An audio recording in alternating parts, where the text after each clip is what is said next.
사람들은 누구나 건강한 몸과 적절한 체중을 유지하고 싶어 합니다. 그러나 이를 달성하는 것이 쉬운 일은 아닙니다. 저 또한 체중 관리에 어려움을 겪어온 사람 중 한 명입니다. 여느 사람들처럼 저도 다양한 다이어트 방법을 시도해 보았지만 대부분이 일시적인 효과에 그쳤습니다. 그러던 어느 날 균형 잡힌 식단이라는 말을 우연히 들었습니다. 그 후로 저의 삶은 완전히 바뀌었습니다. 이 이야기는 어느 날 아침 거울 앞에서 제 모습을 바라보던 순간으로 시작됩니다. 체중계에 올라섰을 때 그 숫자는 저에게 충격을 주었습니다. 평소보다 무겁게 느껴졌고 스스로에게 실망감이 들었습니다. 이렇게는 안 되겠다 싶어 인터넷을 뒤져 여러가지 정보를 수집했고 균형 잡힌 식단이라는 것에 대해 알게 되었습니다. 듣기에도 그럴듯했고 도전해 볼 만하다고 생각했습니다. 균형 잡힌 식단의 첫 번째 원칙은 각영양소를 적절하게 섭취하는 것이었습니다. 탄수화물, 단백질, 지방, 비타민, 미네랄을 알맞게 섭취해야 했죠. 그래서 저는 식단을 설계하기 시작했습니다. 아침에는 단백질이 풍부한 닭가슴살과 채소, 탄수화물로 오트밀을 먹었습니다. 점심에는 밥 대신 키노아를 선택했고 저녁에는 샐러드로 가볍게 먹었습니다. 잊지 말아야 할 점은 간식을 피하지 않고 건강한 견과류나 요거트를 섭취하는 것이었습니다. 처음에는 새로운 식단에 적응하는 것이 쉽지 않았습니다. 그러나 일주일이 지나면서 조금씩 변화가 보이기 시작했습니다. 아침에 일어났을 때 몸이 가볍다고 느껴졌고 에너지가 넘쳤습니다. 무엇보다 체중계의 숫자가 조금씩 내려가기 시작했던 것입니다. 그것이 저에게 큰 동기부여가 되었습니다. 한 달이 지나고 나서는 제 몸이 몰라보게 달라졌습니다. 체중이 줄었을 뿐만 아니라 피부도 맑아졌고 전반적인 기분도 좋아졌습니다. 이 과정을 통해 저는 균형 있는 식단의 중요성을 깨달았습니다. 이는 일시적인 다이어트가 아닌 꾸준히 실천할 수 있는 삶의 방식이라는 걸요. 이후 저는 이러한 식단을 이어나가며 규칙적인 운동 또한 병행하였습니다. 그리고 자연스럽게 건강해지고 활력이 넘치는 삶을 살게 되었습니다. 이 경험을 통하여 저는 모든 것이 균형에 있다고 느꼈습니다. 과하지도 않고 부족하지도 않은 적당한 균형 말입니다. 지금도 저는 종종 거울 앞에 서서 그때의 자신을 떠올립니다. 그리고 스스로에게 고맙다는 말을 건넵니다. 몸과 마음 모두 건강해질 수 있었던 것은 바로 그 작은 변화에서 시작된 것이니까요. 균형 잡힌 식단은 단순히 체중을 줄이는 것이 아니라 스스로를 사랑하는 방법을 배운 과정이기도 했습니다. 이는 제 평생에 걸쳐 유용한 교훈으로 남아있을 것입니다. 여러분들도 한번 시도해보세요. 작은 변화가 가져오는 놀라운 결과를 경험해 보시길 바랍니다. 두 번째 이야기한데 지방은 건강 식단에서 멀리해야 할 악당으로 여겨지던 시절이 있었다. 지방 섭취 줄이기는 다이어트를 시작하는 사람들의 첫 번째 목표 중 하나였다. 하지만 최근 연구들은 지방의 종류와 섭취 방법에 따라 오히려 건강에 이로운 영향을 미칠 수 있다는 사실을 밝혀냈다. 오늘은 이러한 착한 지방에 대해 알아보고 건강하게 섭취하는 방법에 대해 이야기해보자. 지방은 우리 몸의 필수적인 영양소 중 하나다. 지방은 에너지를 저장하고 세포막을 구성하며 여러 호르몬과 비타민을 합성하는 데 중요한 역할을 한다. 그렇다면 문제는 지방 자체가 아니라 그 종류와 섭취 방법에 있는 것이다.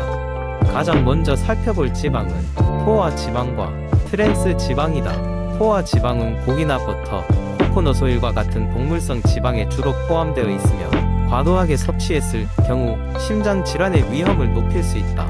하지만 포화 지방이 모든 면에서 나쁜 것은 아니다. 적당량의 포화 지방은 세포막의 강도를 유지하고 신경계를 보호하는 역할을 한다. 그러나 진짜 문제아는 트랜스 지방이다. 트랜스 지방은 공장에서 가공되어 만들어진 불포화 지방의 일종으로 마가린, 쇼트닝, 패스트푸드 등 다양한 가공식품에 포함되어 있다. 트랜스 지방은 우리의 LDL 콜레스테롤 수치를 올리고 HDL 콜레스테롤 수치를 낮추어 심혈관 질환의 위험성을 극대화하기 때문에 섭취를 최대한 피하는 것이 좋다. 반대로 불포화 지방은 우리 몸에 꼭 필요한 착한 지방이다. 불포화 지방은 오메가-3 지방산과 오메가-6 지방산으로 나뉘며 두 가지 모두 체내에서 합성되지 않아 식품을 통해 섭취해야 한다. 이 지방들은 심혈관 건강을 향상시키고 염증을 줄이며 뇌 기능을 향상시키는 데 도움을 준다. 오메가-3 지방산은 주로 생선기름, 아마씨유, 호두 등에 포함되어 있으며 오메가-6 지방산은 해바라기 씨유, 콩기름, 참기름 등에서 찾아볼 수 있다. 이 두 지방산은 각각의 비율에 따라 체내에서 다른 작용을 하므로 균형 잡힌 섭취가 중요하다. 건강한 지방을 섭취하기 위해서는 식단에 몇 가지 변화를 주는 것이 필요하다. 우선 포화 지방과 트랜스 지방이 많은 가공식품 대신 불포화 지방이 풍부한 자연식품을 선택하자. 샐러드에는 발사믹 드레싱 대신 올리브 오일을, 과자 대신 아몬드나 호두 등을 간식으로 즐기는 것이 좋다. 또한 지방 섭취를 급격하게 줄이기보다는 올바른 종류의 지방을 꾸준히 섭취하는 것이 중요하다. 주기적인 운동과 결합하여 불포화 지방산을 섭취하면 체지방 감소에도 도움이 되며 전반적인 건강을 개선할 수 있다. 결론적으로 지방은 무조건 피해야 하는 적이 아니다. 어떤 지방을 어떻게 섭취하느냐에 따라 우리의 건강과 행복을 좌우할 수 있다. 착한 지방으로 우리 몸에 긍정적인 변화를 가져오길 바란다. 세 번째 이야기. 현대 사회에서는 바쁜 일상 속에서 시간을 내어 운동하러 가는 것이 쉬운 일이 아닙니다. 이는 특히나 사무실에서 하루 종일 앉아있는 직장인들에게 더욱 그러하죠. 하지만 건강을 유지하고 싶어하는 마음은 누구에게나 간절합니다. 그러다 보니 많은 사람들이 커뮤니티나 유튜브를 통해 테크닉을 익히고 홈트레이닝, 즉 집에서 혼자 할 수 있는 운동에 관심을 가지게 되었습니다. 저에게도 그런 시기가 있었습니다. 매번 헬스장에 가겠다고 결심하지만 막상 퇴근 후 집에 돌아와서는 피곤함이 몰려와 아무것도 하지 못하고 많은 날들이 많았죠. 그러던 어느 날 친구가 추천해준 홈트레이닝 프로그램을 시작하게 되었습니다. 이 프로그램의 가장 큰 장점은 쉽고 간단한 동작이었습니다. 하루 10분에서 시작할 수 있는 스트레칭과 가벼운 근력 운동으로 구성되어 있었습니다. 필요한 것도 별로 없었죠. 딱 운동 매트 하나, 그리고 물 한 병이면 충분했습니다. 물론 진행하다 보면 덤벨이나 저항밴드 같은 장비가 필요할 수 있지만 처음에는 몸의 무게만으로도 충분히 운동 효과를 볼 수 있었죠. 처음엔 간단하게 스트레칭으로 몸을 푸는 것부터 시작했습니다. 목을 이리저리 돌리고 어깨를 풀며 팔을 크게 돌려줍니다.